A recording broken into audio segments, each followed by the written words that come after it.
And we are, as a people, inherently and historically Wake up! opposed to secret societies, to secret oaths, and to secret proceedings. The show that asks questions about why we don't ask questions. What the hell is going on? This is Conspiracy Queries with Alan Park.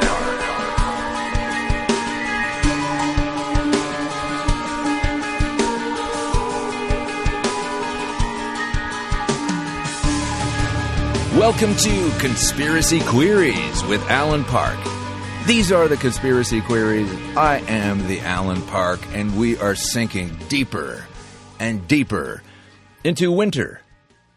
Yeah, at least we are where I live, in Canada. Yes, Canada. You might have heard of us. We're the nice guys. Oh, we'll help you out. You know, we'll help you cross the road when you've got a lot of packages and you're an old lady. We'll do all kinds of nice things. We go to, you know what, if you're from a different part of the world and you don't know Canadians, you know what we like to do a lot? I'll tell you.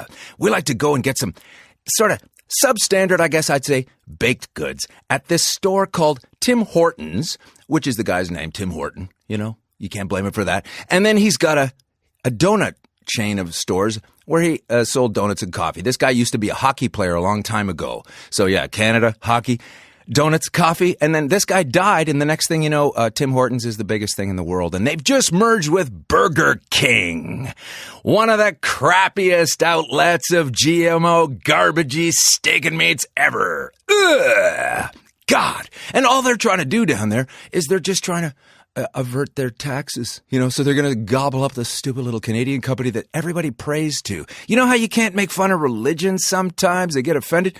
Well, if you make fun of a Tim Hortons to a guy that's sitting in there with some flaps on his ears and a pair of boots at 5:17 in the morning and make fun of Tim Hortons, he'd probably punch you in the face. Yeah. But this is the reason I tell you this is because now it turns out Burger King trying to get out of some corporate American taxes, which isn't necessarily a bad thing in itself. He's what they've trying to do down there is they've merged, they've acquired. I guess it's an what do they call that? A aggressive merger or some kind of thing, basically. Cut the donut shop in half and drink it in. So now I don't know what to call it. Do we call it King Hortons or do we call it Burger Tim's? Well, a lot of Canadians didn't seem to mind too much or pay attention to it. And then the next thing you know, the following week after the announcement that the deal goes through, apparently the coffee that they sell is going up 10 cents a glass and everybody's upset. 10 cents a cup, I should say. Yeah. See, I don't even drink coffee at Tim Hortons. And neither will you anymore, but you will. It's just another Canadian company swallowed up by another American company. Because we have the leader that makes all that kind of stuff happen. Stephen the Pimple Harper in this corner, weighing in on reality with the most ridiculous position on everything. Stephen Harper. This guy, I got to tell you, folks, we are stuck with this. You know, it's not nice. Sometimes people think if you make fun of somebody or criticize them or insult them, that you lose the argument. But he's not here today. What a piece of work this guy's. Not really going to be an argument. Just going to be me going off on Stephen.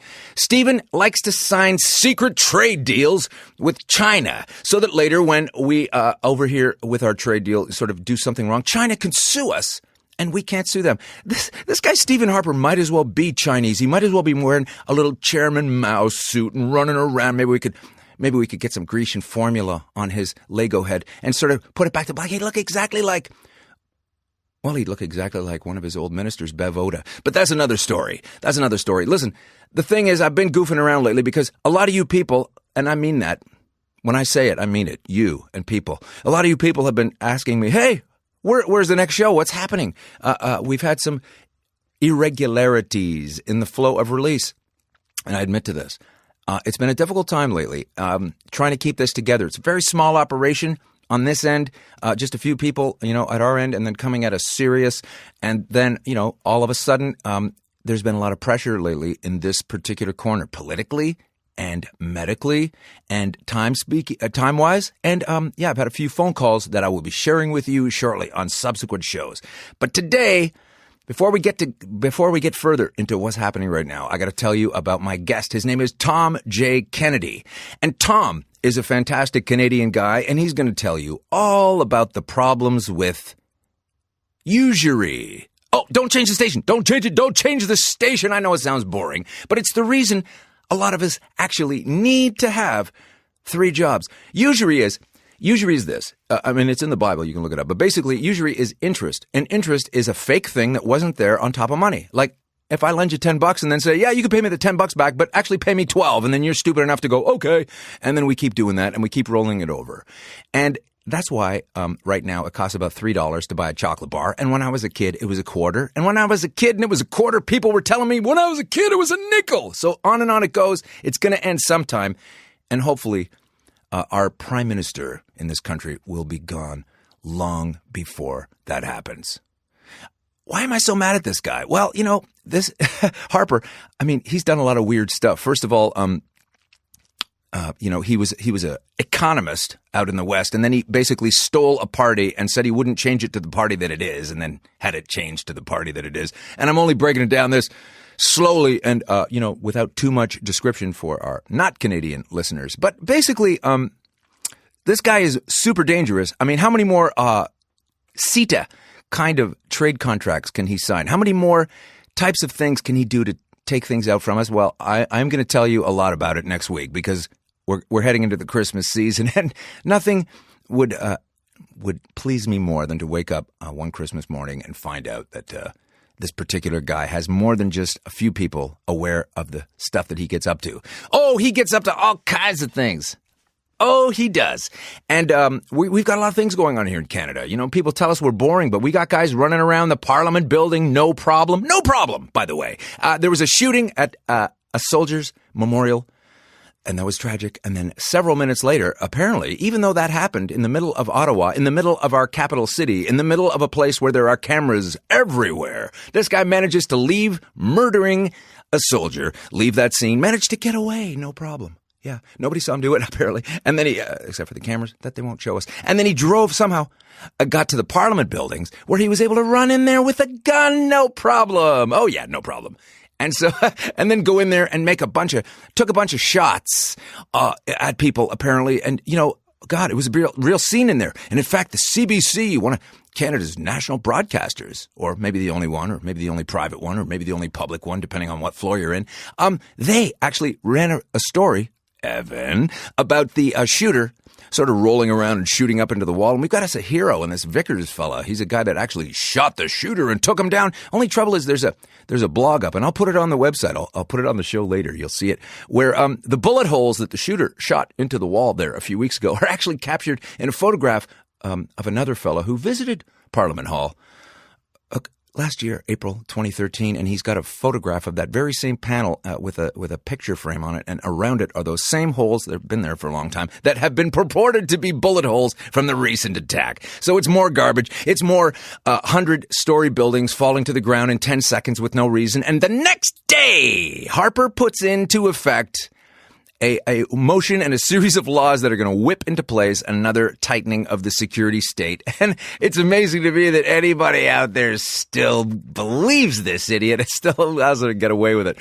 I think that time is coming to an end, and I hope that it happens while I'm still alive. I really do. But that's a matter for another day. And right now, let's go to our interview. Tom, I have to say, I've been doing this show for about 1.5 years now on Sirius, and it's going well, and it's getting good response, and that's, wonderful and everything. But, gosh, it's getting a little bit expensive out there now, and I think maybe I need a raise. And you know what? I had a raise before, and I need more money now. But before, the money I had was okay, but now I need more to do the same thing, and so I have to ask for it. So why is that, Tom? Well, the orthodox economic system of debt money is part of the problem, and it's the way it's designed. The function of interest creates the shortage, because when we go to get a loan, and let me do the very micro example.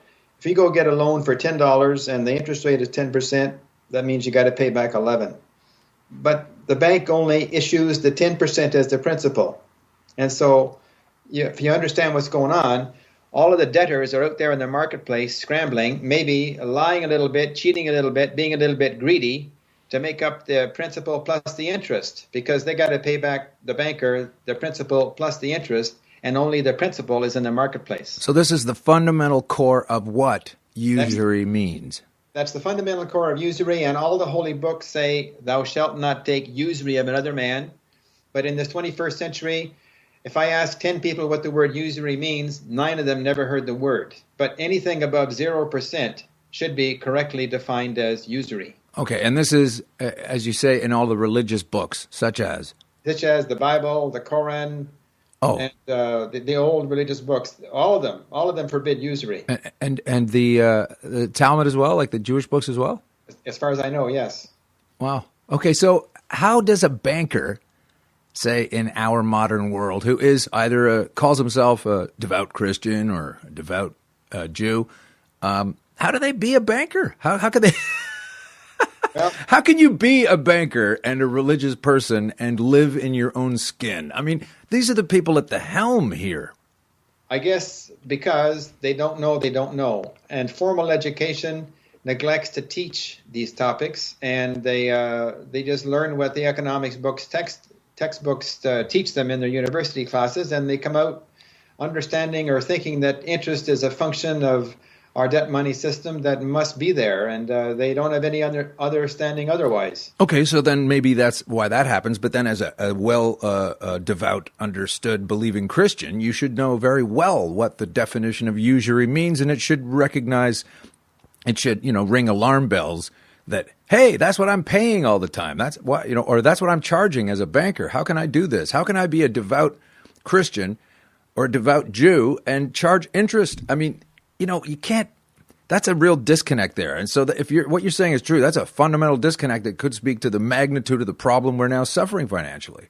Well, I guess the churches have all been subverted, and they're all part of the economic infrastructure, and they all get government discounts or they don't have to pay tax to certain government authorities, and so they don't want to challenge anything because then they'd stand out like a sore thumb. That's what I understand. I've been sending letters to clergy since I learned about this in the early 1980s, and rarely do I get any more than a form letter back, and no church group of any organization has actually addressed the function of usury.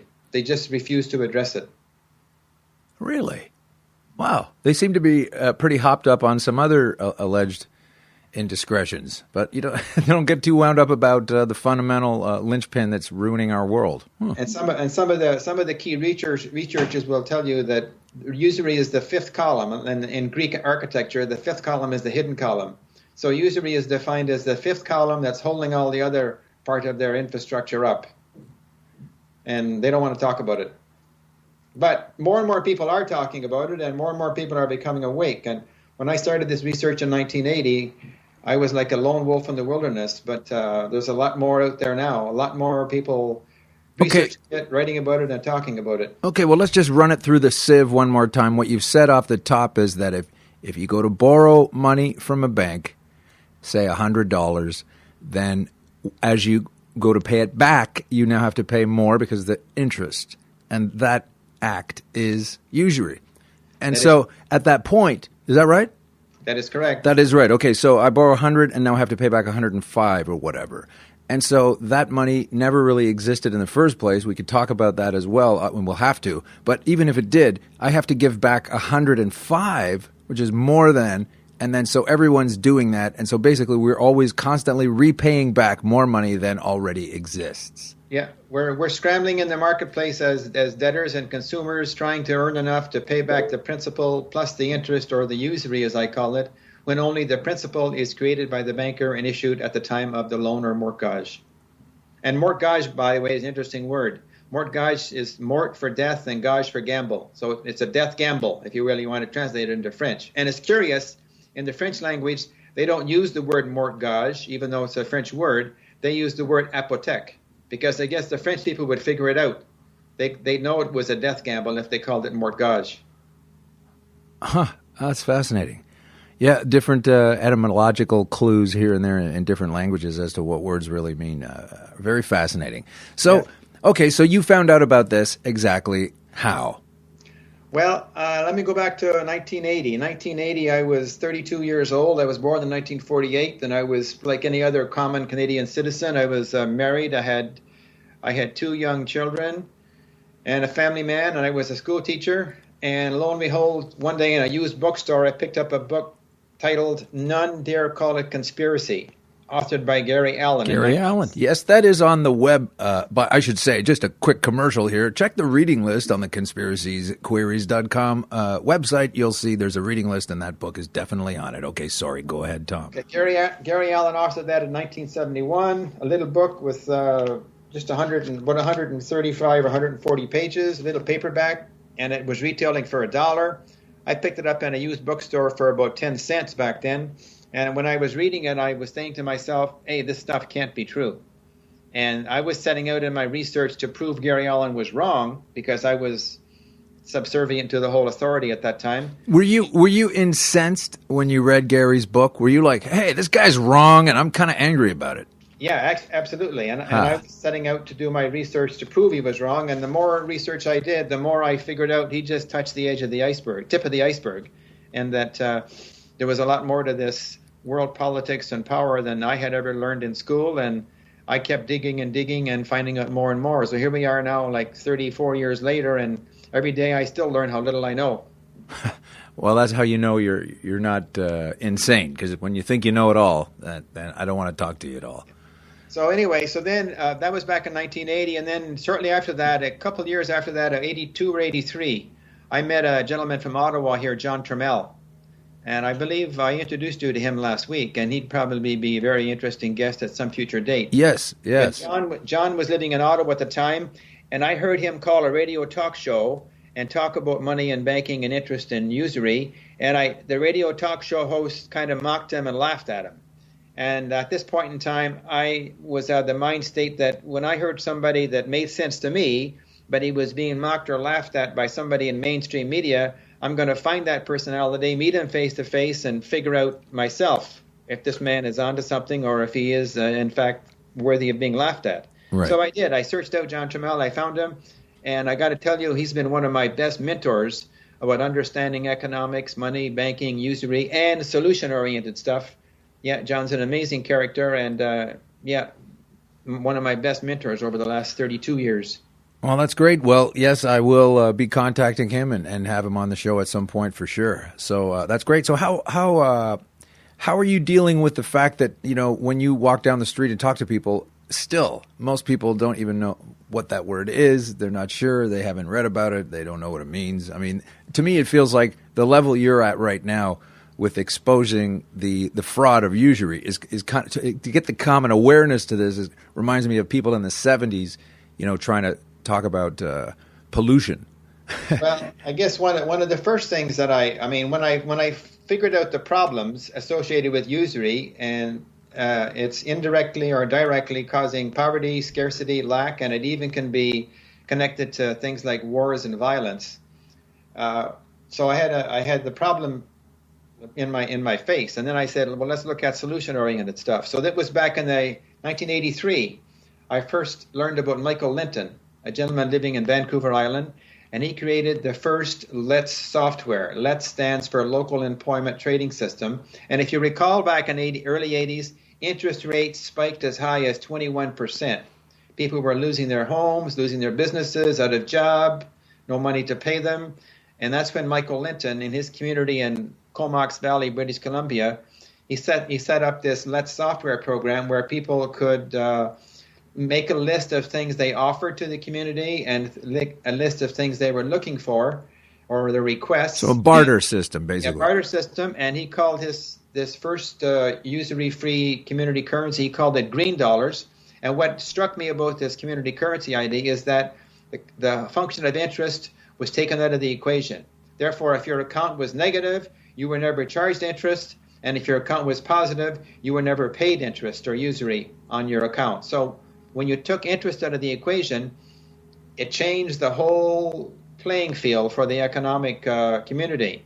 And that was back in 82, 83. And so that concept has been evolving, and there's been hybrids created since, and it's spread around the world actually since. So now we got communities all around the world that are teaching people to shop local, buy local, and use community currency in their local exchanges, trades, negotiations, or whatever. So, and mainstream media is basically ignoring the whole movement so far. What movement? Well, I call it the UsuryFree community currency movement. Yeah, that's the thing. I mean, that's why, I haven't heard of it until I came across speaking with you. And of course, I've known about you for a while researching, but pretty much, I mean, this isn't in any kind of paper. This is nowhere. No.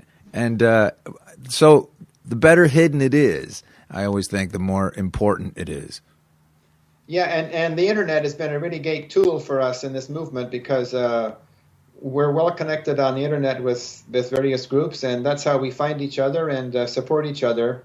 So yeah, it's been a tool for our motivation and for growing our movement. Right. Okay, well, we're speaking with Tom Kennedy, and we're speaking about usury or usury. I'll have to talk with we'll have to get the straight up goods on exactly how to pronounce that as soon as we come back. You're listening to Conspiracy Queries with Alan Park on Sirius XM channel 167. We'll be right back. Okay, Tom, we're back, and thanks for sticking around. So you have a Facebook page, and you're trying to get this word out about usury. And how do you pronounce it? Is it usury? I mean, I can't even. It's pronounced usury, just the way it spells. USURY, usury. Usury. Yeah. Okay, I was called it usury. I don't know why.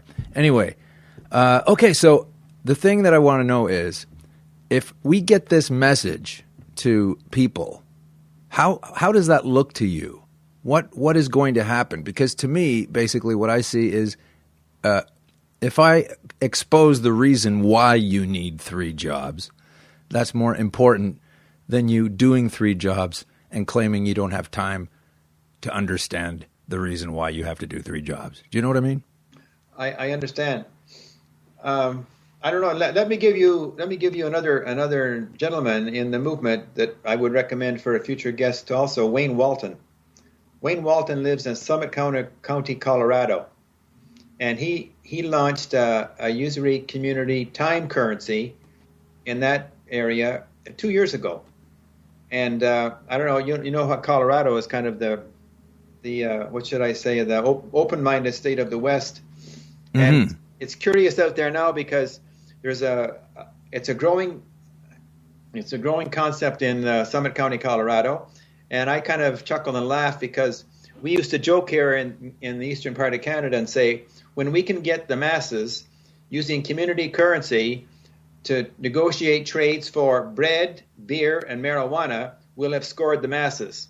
Well, indeed, in Colorado, they're using community currency out there, a community currency called Mountain Hours, and they're negotiating trades for beer, bread, and marijuana, plus many other things. So they're kind of the poster town of the movement and making great strides and moving it ahead. That's incredible. And so is there any reaction from provincial or local, that would be state authorities or federal authorities down there? It's quite legal to have the community currency. I can't speak about the particular laws in Colorado because I don't know them, but I can speak about here in Ontario and Canada. As far to my knowledge, there's only one bulletin published by Canada Revenue Agency, and a bulletin is not a law, it's just a bulletin. And they published that in the late 1980s after the LET systems got functioning. And they simply said in that bulletin, I'll just summarize it. Basically, if you're using the community currency to trade articles at garage sales or yard sales, well, they're not going to police that. But if you were a business and you were using the community currency in your business, they wanted the business to treat it like cash and pay your tax on the trades like cash. That's their bulletin. Now, I guess the movement isn't big enough yet to make a law, so there's no law about it. But certainly, some businesses are using community currencies, and that's the teaching: treat it like cash and pay your tax on it like cash. And have there been any kinds of clashes? What I'm getting to is, they had the people that decided they wanted to drink their own organic milk have that headquarters raided a couple of years ago because you're not allowed to do that, apparently. And that kind of, has there been a forceful reaction? No, there has not. To my knowledge, there's been no forceful reactions, and I guess the movement isn't big enough yet to to make any red flags go up. But let me tell you this little experiment. 2-3 years ago, myself and some other members in this movement, we actually had our community currency accounts, and we donated community currency to a charitable organization. And I probably be fair to leave that organization unnamed at the moment. Why? Anyway, we donated like $100 of community currency to the organization, a charitable group, duly registered. Sort of like a United Way type of thing or something like that. And we got our receipt for that donation. And of course, the charitable organization was able to use the money for little things they wanted to buy from other people in the network. And they gave us the receipt. And myself and the other folks that did this as an experiment filed our receipts, and they got processed in our income tax returns. Now, whether they got processed by accident or whether they got processed with the knowledge that it was community currency, we don't know. But I just know that that 1 year it got processed. And I maintain that there's no reason why any level of government couldn't accept our community currency as partial payment for any bill or taxes, because every level of government has contracts with local entrepreneurs, and they could simply take that community currency and pay it back to the local entrepreneurs who are involved in the community currency movement with their trades and exchanges. So we need to push the envelope with these levels of government and insist that they accept community currency at par with cash. There's no reason why they can't. We could set up government accounts, municipal, provincial, and federal, and when we pay our taxes, we could pay so much in cash and so much in community currency, and then they could turn around and use it for their contracts. Oh. Absolutely. Okay, now let's look at the other side of things. If things can continue as they are, with interest rates, going up and prices going up, and now it's $500 for a jug of milk. If we don't get turned around on usury, what do you see happening? I mean, at some point there has to be a snapping point. Well, yeah, this balloon cannot go on forever and ever. It's destined to bust or collapse the way it's set up. So, even in the collapse of 07 and 08, with the packages that were collapsing and the false values that were put on everything, still didn't hear much at all or any of the word usury in there, even though that was also the underpinning of all of the other horrendous spider web of dark deals that were being made that caused the collapse. It was never discussed. But I mean, we those of us in this movement, we refer to it as an economic lifeboat to have ready for launch when their usury Titanic goes down. And I don't know when it's going to go down, but people doing the research say that it can't go on forever. It's got to go down because the usury portion keeps growing. The usury portion of the debt is the killer machine. And most of our taxes that they take for income taxes doesn't go for services. It goes straight for debt service. And debt service means interest payment on debt, which is usury payment on debt.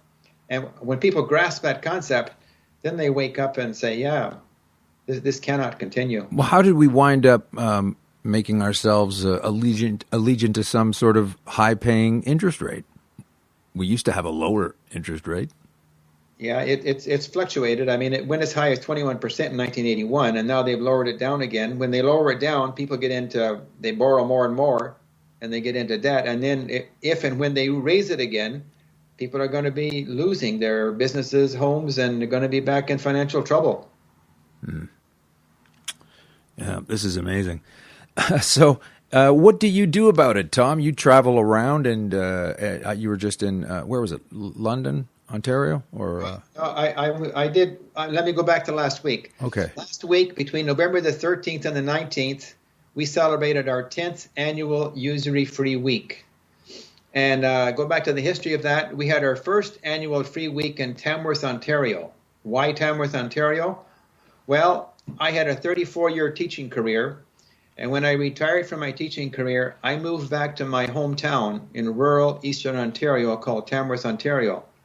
And I had been studying this research then. I retired in 2000, so I had been studying this research then for 18 years. And my friends and people said, well, why don't you launch a community currency in your own hometown, Tom? So we did. We launched a community currency in Tamworth called Tamworth Hours in November of 2004. Tamworth Hours. Tamworth, Ontario, and we launched this currency called Tamworth Hours. And we made 1 hour of time valued at equivalent to $12 Canadian funds That's for basic, unskilled, or we call it student labor. So, for the example, if you were a plumber in that town and the plumber said, well, the free market pays me $48 an hour, then I'd round that off and say to them, well, if you work in my pipes, I'll pay you 4 hours of Tamworth time for your 1 hour of work. Or the plumber could answer back and say, well, no, I don't want to take 100% Tamworth hours. I'll take 50-50. So he might say, I'll take 50% cash and 50% Tamworth hours. So then in that case, I'd give him $24 in cash, and I give him 2 Tamworth hour notes valued at $12 each. So you understand? So he's getting his full $48 value. Now, why would he take those 2 Tamworth hour notes of $12 each? Well, because he has a list or a database of other businesses in the community that accept them. So he knows he can go to those other businesses, whether it's for business needs or personal needs or family needs, and he can negotiate trades for products and services and spend that Tamworth hours in the ratio that the other entrepreneur accepts. You understand? I do. I think CRA and IRS probably do as well. I'm sure driving them crazy just thinking about this. Yeah. But that is so incredible, because I'll tell you what happens. A lot of businesses, they're so jaded about things that have happened over the last 25, 30 years that they're skeptical.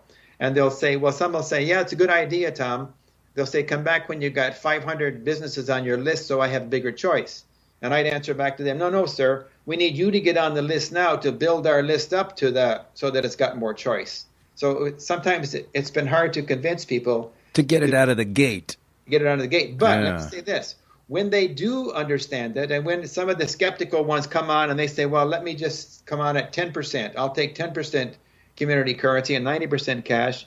But when they find out they can spend it, then they get more excited. And then they say, okay, now I'll take 20%, 25%, or whatever. But ultimately, does it become kind of fun even at that point? It does. And then ultimately we tell them, all you got to do to be safe is cover your wholesale costs in cash and take whatever percentage of your profit margin is comfortable with you in the community currency.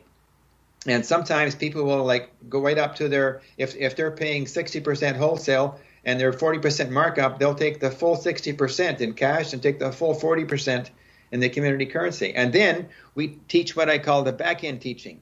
Listen, because you're able to use community currency this month, which you didn't know about last month, and you were able to use it for $200 for personal, family, business needs, that must mean you did not use $200 of federal cash this month, right? Right. So we tell them, take that $200 federal cash you did not use this month and pay off debt, whether it's personal loans, mortgage, car loans, anything, because it's the interest or the usury on your debt that's causing you the financial pain. And once they grasp that, then they're on board. But it takes a little bit of a while for them to really grasp that.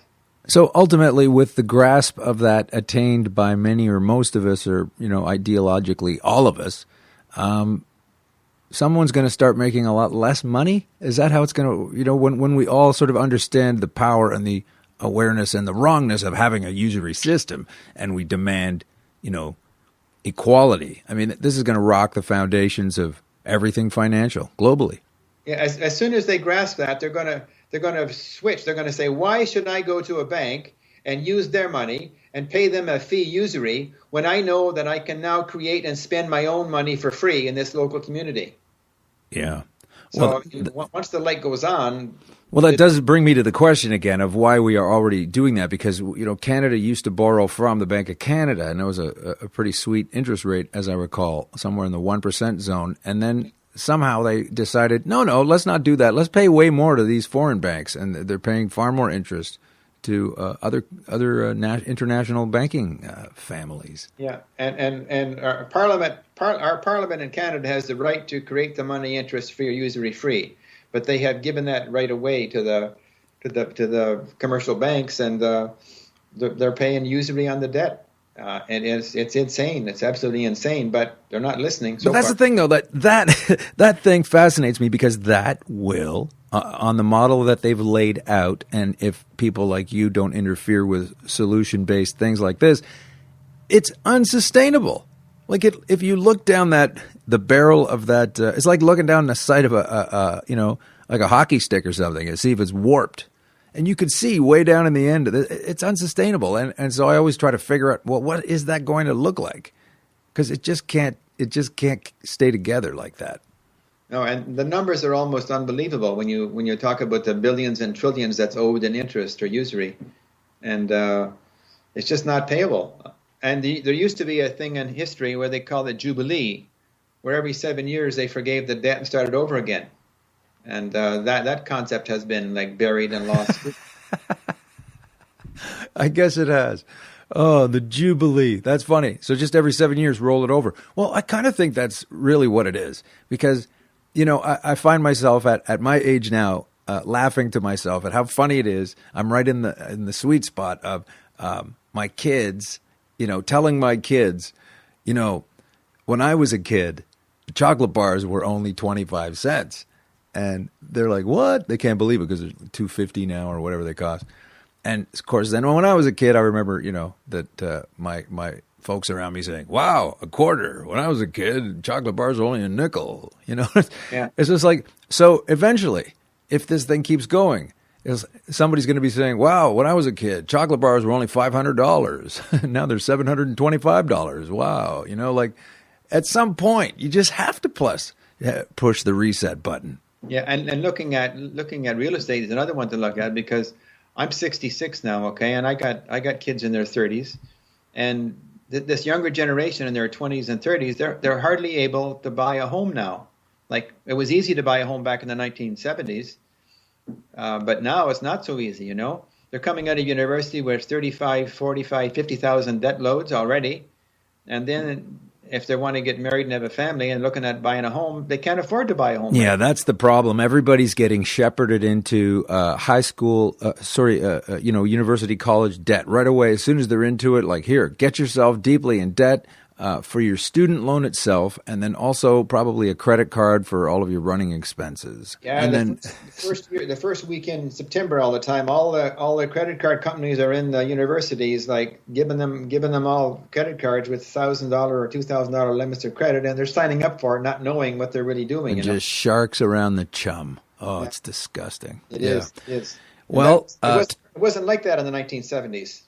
No, it wasn't. It wasn't like that yet. Anyway, right now we're going to step away and take a little break. We're speaking with Tom Kennedy on Conspiracy Queries with Alan Park, Channel 167. Okay, we're back with Tom Kennedy. And Tom is UsuryFree. Tom, tell us where we can read some more stuff about you. You have a blog, is that right? Yeah, I think I'll start off telling you about my moniker. My moniker is UsuryFree. And I want to just explain how I picked that up. Way back in 2002, I was at a conference in Toronto, and there was a guest speaker. His moniker was Johnny Liberty, and he was talking about liberty and freedom. And one of the gentlemen sitting beside me, he knew that I had been talking about usury already in the 1980s, and he said, Tom, since his name is Johnny Liberty, I'm going to call you Tommy No Usury. So that moniker kind of stuck for a couple of years, Tommy No Usury. And then I was at a conference in British Columbia in 2003 or 2004, and a gentleman out there was talking about the power of words, negative words and positive words. And he was pointing out if you have any kind of word like no or not in your word, it still has a little bit of a negative notation. Right. He said to me, Tom, why don't you consider switching from no usury to usury free? So I listened and I accepted. And so since that time, my moniker has been Tommy Usury Free Kennedy. And I kind of like that because I understand the difference between the negative and the positive. So usury free is the more positive way of getting the message out. Well, that's great. So that's your moniker, and that is where we can find you on Facebook, etc. Yeah. So on Facebook, Facebook was born in 2004, and I just kind of ignored it till 2007, and then even my own children, my children said, Dad, why don't you post some of your stuff on Facebook? So I opened an account in 2007, and very quickly I just started, like at that time, the students were all using it for a social interaction. There was nothing going up that was very much educational. So immediately I started posting information about what I understood about usury, money, banking, and usury-free solutions. And very quickly it was spread around by word of mouth and word of mouse. And I didn't do any shopping for friends, but I hit my 5,000 friends rather quickly.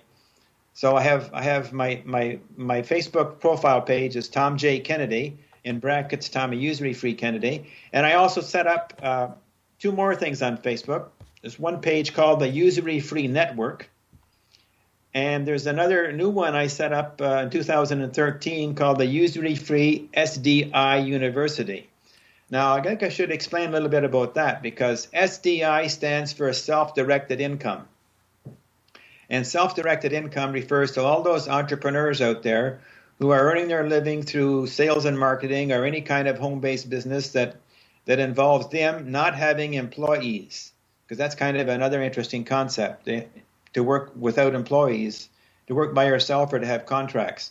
So anyway, that phrase self-directed income and the idea that twinning some usury-free concepts with that is for this reason, that industry, network marketing, I don't know whether you know much about that or not, but it is a growing industry. It's becoming more popular. There's network marketing. Yeah, network marketing, yeah. Okay. Home-based businesses selling products, services, whatever, okay? Mm-hmm. And the numbers are there's 96 million people globally in that industry. There's 16 million people in that industry in USA and about 1.6 million in Canada. And it's a growing industry as the economic situation out there and when people lose their jobs as employees, they look for opportunity, and this is the industry that they're looking at. Now, why did I choose that industry to twin with usury-free community currency? Because everybody in that industry has access to products and services at wholesale prices. And so my idea is these people understand, if they understand network marketing, that they can get access to a product at a wholesale price, then they can sell it at a retail price and they can take community currency for their markup. So, and some people in these networks, with the click of a mouse, you can contact hundreds or thousands of people. So to me, it's a real good educational tool or network to spread the knowledge. And so that's why I set up the UsuryFree SDI University, and it's gaining some attention now.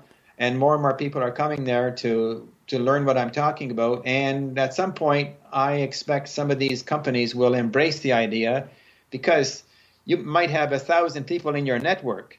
And not only are they connected with one service or product, they also have other talents and skills they can offer. So my message is to these people, get your people in your network to list their talents, skills, other products besides the one company you're connected with, and get people bartering and trading, negotiating, and shopping within our own loyal network so that we spend less and less money with those giant transnational retail corporations, and we spend more money in our own private loyal networks of home-based and mom-and-pop small businesses. So that's the fascinating to see what kind of results we're going to have, once a system like that would be set up 6, 8, 10, 15, 20 months down the road. Yeah. Just like it is in Colorado right now with cannabis. Now, ideally, I'm waiting for a network marketing company to make a community currency at their source, at the level, so that when they sell a product or service, they could sell it. They could start off with a beta project and sell it at, maybe if they want to be conservative, 10% community currency and 90% cash. And if they're going to pay their commissions in the same ratio, everybody who participates wins, except the bank is cut out of the equation for that 10%. It also seems to me that system, and I'm trying to envision it as you speak about it, it seems that it would also be so individualistic that it would hinder skimming at high levels. Yeah. I mean, the whole network marketing industry is focused on decentralization of business. I mean, we went through the whole big cycle of centralization in the latter part of the 20th century with all these giant retail stores. But this industry, which I call the SDI industry or SDI profession, self-directed income profession, it's decentralizing it. So everybody's got their own little decentralized home-based business, and it's very good for the individual entrepreneurs. Gives everybody a chance to get in on the action. And that way avoids the usury that is still in place and still is the policy of the supposedly free countries of the world. And as a bonus, everybody who's in their own independent business, they have the right and the privilege to deduct a lot of expenses they cannot deduct if they're an employee working for an employer. Oh, another bonus. Another bonus. It seems to me that when you're coming from truth, it just kind of works better. It does, absolutely. Absolutely. Huh.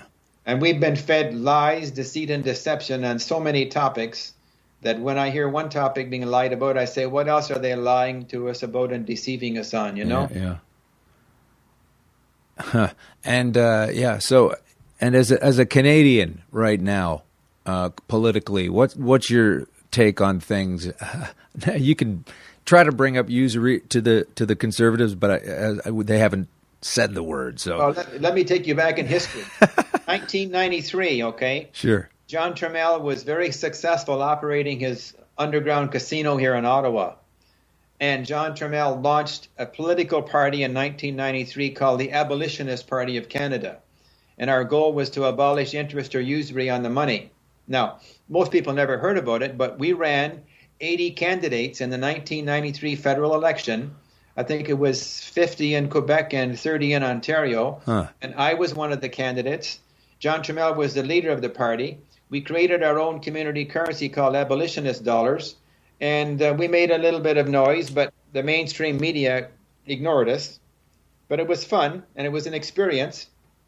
And who knows at what point in the future some political party will pick up the message and run with it. When the population is more educated, maybe they'll jump on board. Well, are you familiar with the Canadian Action Party? Yes, I was familiar with the Canadian Action Party also. And Paul Hellyer, by the way, he just released a new book called The Money Mafia. Did you know that? Yes, I did. Paul was.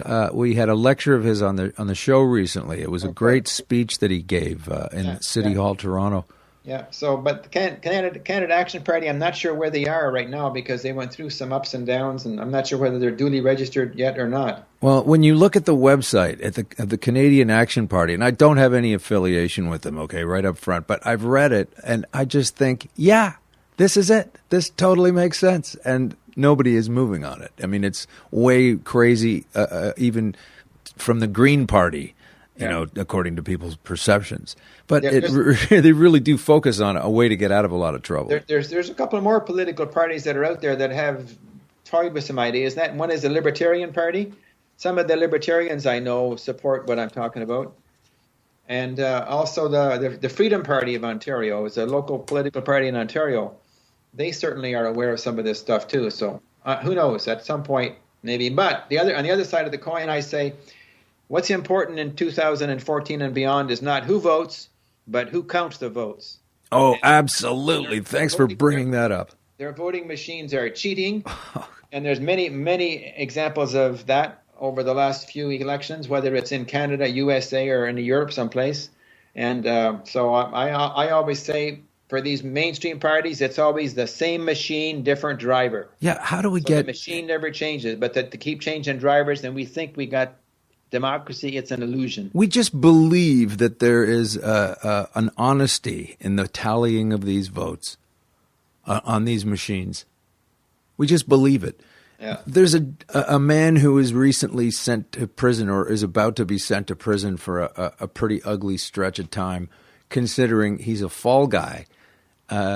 Michael, I think, Sona. This fella who was somehow or other connected with these illegal robocalls that the Conservatives put out in the last election, which kind of, invalidates their power. But this is the one guy who's going to jail, this little 23-year-old staffer who was told to do things, and he's actually taken the fall. And these cowards, these sick bastards, they're in there letting this guy. Now, maybe that guy is a creep and whatever, and, supposed to go to jail. But honestly, after the electoral fraud of the previous probably 2 elections in Canada, but definitely the last one, the biggest thing that's going to happen is this guy goes to jail for whatever, this kid. They always pick a patsy and they pin it on the patsy. And such cowards. I mean, it's astoundingly ugly. It is. I pretty much carry on working with promoting the UsuryFree community currency movement and tying it with the network marketing industry, or I call it the SDI industry. And like I did a series of seminars last week to celebrate our 10th annual UsuryFree week.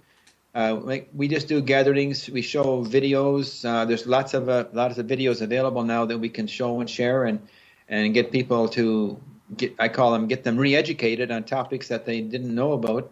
So that's my mission. My self-imposed mission is to keep on networking through in the internet and doing some live meetings and seminars, workshops, and consulting wherever I can help people that want to be helped.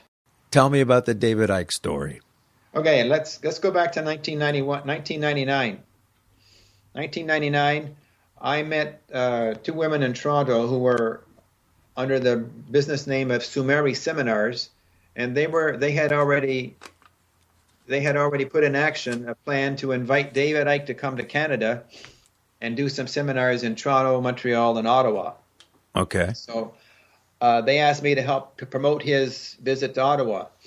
So September 1999, I had a copy of a video, this is VHS way back then, of David Icke, and it was called Turning of the Tide.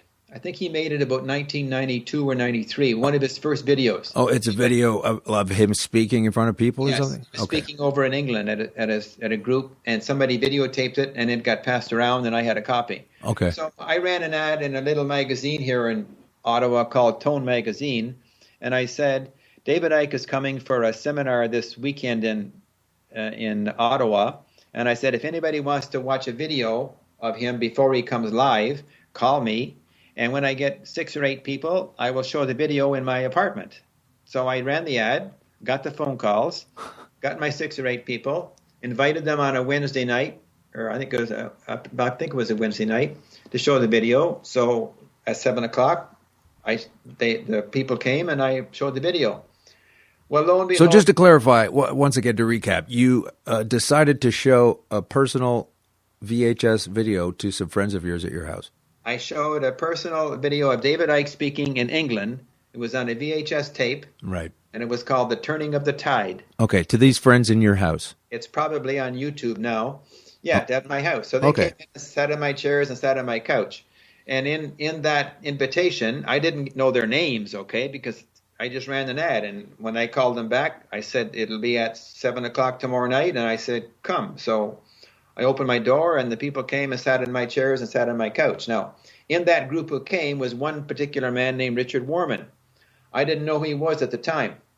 Now, the next morning, I'm teaching school, and I get a phone call at school from De La Salle High School, which we had booked and signed a contract with for David Icke to speak there in their auditorium on the weekend. On the Saturday and Sunday, he was doing a 2-day seminar. Okay. I get a phone call from the school saying they had received faxes and emails and telephone calls that morning, claiming David Icke was anti-Semitic and basically bad-mouthing David Icke. So they got scared and they canceled the contract. So we had to scramble around and find a second place. And lo and behold, this gentleman, Richard Warman, found out the location of the second place and caused it to be shut down. So here we are, at least it's Thursday, and then Friday morning, David Icke's flying into Ottawa Friday night, and we don't have a location yet until somebody in our circle finds a community college in Quebec. They're called CEGEPs. Yes. So we found a CEGEP in Quebec, and we kept it secret. We didn't tell anybody except those who had bought tickets where it was. And so that's how we had to do it so underhandedly to keep it quiet, because we knew if it got public, they'd probably close it down too. So lo and behold, Friday night, David Icke flies into Ottawa at the airport, and I'm supposed to pick him up at the airport like when he flies in at 10 o'clock. And I'm waiting for his phone call because he said, I'll call you when I'm ready, when I get through customs, so you haven't got to wait, and you can just come by and pick me up. So lo and behold, I'm waiting and waiting and waiting. I don't get a phone call from David Icke until after 1 a.m. on the Saturday morning. Oh, so they detained him. So when he got to immigration, he said there was a lady standing there with her arms folded, watching him walk down the ramp and pointing and saying, that's him. And they called him over to immigration, and they basically harassed him for 3 hours, going through his computer, checking all his stuff, looking to find out if he was, quote, anti-Semitic or not, because of our Canada hate laws here are so draconian. And sorry, when was this again? This was back in September of 1999. Okay. So we're going way back. Yeah, 15 years. Yeah. And so, lo and behold, David calls me after 1 o'clock in the morning, said, Tom, he says, I'm finally through immigrations. Come and get me, take me to the hotel. So I did. And then we start our seminar on the Saturday morning at 9 o'clock on schedule. And on the seminar, David says, immigration has compelled me to go back to the airport at noon for another ongoing investigation. So lo and behold, he says, and there was about 100 people in the seminar, and he said, as many as you as possible, if you don't mind, I'd appreciate it if you'd drive your cars to the airport and stand outside the room where they're interrogating me, just so they know that people are watching what's going on. So I guess about 50 or 60 of us got in our cars and pooled our cars and drove to the airport and stood outside the room where he was being interrogated. They kept him another couple of hours. And then we all came back and he finished the seminar from 3 o'clock until about 9 in the evening. So that was the beginning of our experience with Richard Warman harassing David Icke in Canada. So that went on. Every time David Icke came to Canada from 1999 and 2000 and 2001, when he came to Vancouver, Montreal, Toronto, and Ottawa, he was harassed by demonstrations and by immigration harassing him all the time. So now, moving ahead to 2001, David Icke writes a book titled Children of the Matrix. In the book, a certain chapter around page 405, he titles the chapter The Gatekeepers, and he identifies Richard Warman as a gatekeeper, and he describes basically how Richard Warman harassed him every time he came to Canada. Richard Warman. Richard Warman. Now, Richard Warman was a lawyer at that time, working for the Human Rights Commission in Ottawa. But for some reason, the Canadian Human Rights Commission, like the government body. It's a quasi-court body in Ottawa that Richard Warman was working with at the time. And so when David Icke wrote his book, he basically took 4 or 5 pages to describe how he was being harassed by Richard Warman every time he came to Canada. And so in October 2002, Richard Warman creates a statement of claim against David Icke and myself and another 9 or 10 booksellers across Canada who were selling the book called Children of the Matrix. And it was $1 million lawsuit, a civil suit. So that was in October of 2002. So David Icke has not come back to Canada to do a seminar or workshop since he got served that statement of claim 12 years ago. Okay, just hold on a second there. I just want to flesh this out a bit more. Yeah. So you're saying that because what is written on page 405 or so to page 410 or so is what? Is describing David Icke describes how Richard Warman harassed him every time he came to Canada from 1999 until 2001. Okay. And Richard Warman calls that slander and libel and creates a civil lawsuit for $1 million involving David Icke, myself, and another 9 or 10 bookstores. And that court case was launched in October of 2002, and it only goes to trial now in February of 2015. Okay, Tom, I got to stop you here. Is this a real story? Like, this sounds like craziness. I know, it sounds like fiction, doesn't it? This is a thing that actually happened because oh my God, this guy just dreaming up this. Well, I'm gonna charge up this guy sounds insane. Well, if anybody does a search on any search engine for Richard Warman, you'll find out that he is the instigator of many, many court cases all across Canada using Canada's hate laws involving human rights and outside of human rights. And we're paying this guy to do this? This is a government job? Well, he was, but I don't think he's still at Canadian Human Rights. I think he was back in 2002, but I don't believe he's there now. I don't know what his capacity is right now, but he's no longer at Canadian Human Rights. Mentally diminished, to be sure, for starts. That's what his capacity is. God. Anyway, just by dragging me into there over the last 12 years, I didn't get dismissed from the case until October 30th, 2014.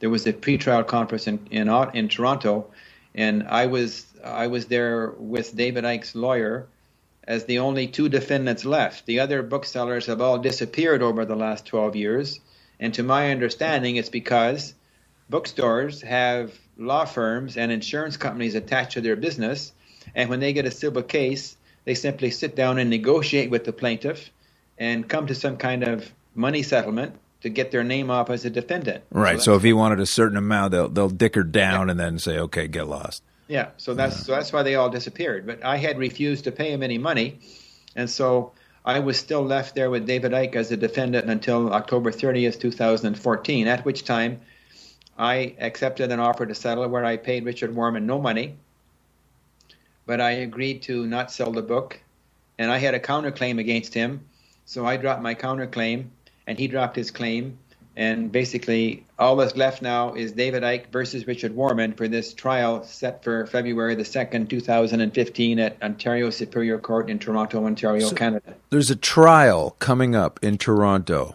That's what you're saying. It is a trial schedule, and the court has set aside 3 weeks for this trial to be held at Superior Court.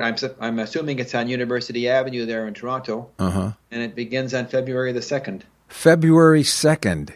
2015. 2015, February 2nd, the big old courthouse in Toronto on University Avenue. There's going to be a trial there for David Icke. That's right. I said it like that, and I said it slowly because I don't imagine there'll be anything more than that in the mainstream press about this. But it's a pretty big deal. If you're a listener to the show and you're anywhere in the GTA or Ontario area, or perhaps in upstate New York, if you can get through all of your snow, sorry about that, by the way, there's going to be a trial of David Icke in Toronto. This is a big deal because they hate this guy. It is a big deal because it's about freedom of expression. I mean, it seems Richard Warman was censoring freedom of expression, and we need to fight for freedom of expression, or we need to, we need to make sure our freedom of expression stays with us, because if we lose it, we lose a lot. So you're not a lawyer, and we don't have lawyer-client privilege. So let me ask you, the gentleman that you were with when you were released of your charges, congratulations, by the way. I'm sure it's nice to have that 15-year-old headache removed it is. After paying all the money you paid, but at least to get it done. So congrats. But you were speaking with the lawyer, and what exactly is the charge that we would expect to hear against David Icke at upcoming David Icke trial in February 2015? It's under Canada's defamation law, and it's under the section called slander and libel.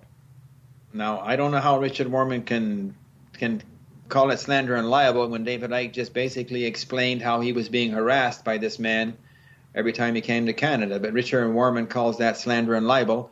And Canada's defamation law is strange law. Anyway, it allows him to do this civil suit, and it allows him to collect money from all the defendants in the process.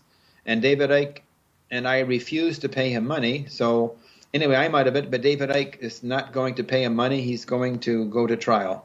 And hopefully he'll get justice in the system. But we'll see. How much money are they looking for from him anyway? It's $1 million lawsuit, but David Icke has countersued.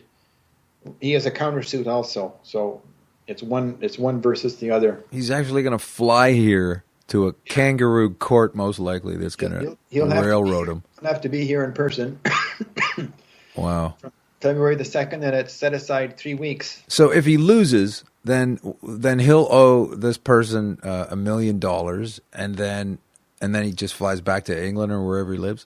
Well, whatever the judge. I mean, usually these cases, even though the claim is for $1 million, it's usually not. Usually the judge doesn't. It's not that amount in the end, right?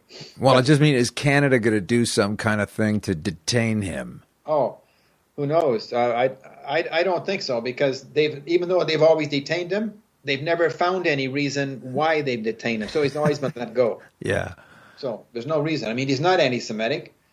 I guess, I mean, he talks about the Rothschild banking empire, and the Rothschilds happen to be Jewish, so that must be the connection. Yeah, that's what I wanted to bring up, actually. That's you walked me right into that. Is the thing is about Icke, and sometimes, people like anybody that seems to be on the side of, hey, let's justify this financial system. This is very unjust financial system. Let's make it more equitable. Every time someone like that comes along, inevitably, this person is going to wind up becoming branded an anti-Semite. And I don't understand how that always works. It's like the people like Ezra Pound and, people that see the scam of what's going on, the people that see the scam of what is going on and how they are doing what they're doing in the banking world. Those people. That's what I'm talking about. Well, it kind of paralyzes a lot of people, okay? Because to me, the ultimate label you can stick on somebody in the 21st century is call them anti-Semitic. So like when you tell somebody they're anti-Semitic, it makes them shiver in fear, and it's supposed to make you shut up and be quiet, I guess. Yeah, I don't know. It just seems to be used a lot, and it's tied in with the money. So I thought maybe you hit it on the head with that connection. Well, I have to tell you this little sideline that because I'm anti-usury, it has been suggested that makes me anti-Semitic also. Well, that's what I mean. There's a tie in there. Anytime there you go. Thanks for putting a button on what I'm saying. Yeah. You know, that's what I mean. Like you're about equitable finance, and then boom, you're an anti-Semite. Like what? That's such a weird thing that is connected. Like no one says, you know, if you're all about the environment, you know, if you're all about like, hey, let's not spill oil or whatever, they don't go, oh, this guy's anti whatever. You know, they just call them tree huggers or whatever, but they don't call them anti something. It seems to be an easy tie-in with the economic situation. Yeah, I guess so. All right, well, that's a great story. Anyway, so the bottom line is it would be good to have anybody who can afford the time and effort to show up and sit in the courtroom and watch the proceedings, because I say the more ears and the more eyes watching, the better the outcome for a man like David Icke. Oh, sure. I absolutely agree. I'd like to see how this unfolds myself. So thanks for telling us about it. And February 2nd, it feels like I'm plugging some kind of venue event, you know, but it's a court appearance. February 2nd in Toronto, the big courthouse, probably on University Avenue. Details to follow. I'll get on this. We'll talk about this. Yeah. Some more with some other folks. And so great. Well, thanks for telling us that. That's an excellent story. So you're free and clear now. Now you're set to do what with the time that you used to spend preparing yourself for this ridiculous trial that you're now free of. And you don't have to work on that anymore. What do you do with that time? Just work harder on. I pretty much carry on working with promoting the UsuryFree community currency movement and tying it with the network marketing industry, or I call it the SDI industry. And like I did a series of seminars last week to celebrate our 10th annual UsuryFree week. Like we just do gatherings. We show videos. There's lots of videos available now that we can show and share and get people to. Get them re-educated on topics that they didn't know about. So that's my mission. My self-imposed mission is to keep on networking through in the internet and do some live meetings and seminars, workshops, and consulting wherever I can help people that want to be helped. Great. Well, that's fantastic. Well, listen, Tom, thanks for coming on, and we'll definitely have you back sometime. Thank you, Alan, for the opportunity. Okay. Thanks for listening to Conspiracy Queries with Alan Park. Please offer comments or complaints by emailing conspiracyqueries@gmail.com or on Twitter @con_queries or at our website, conspiracyqueries.com. Thanks for listening.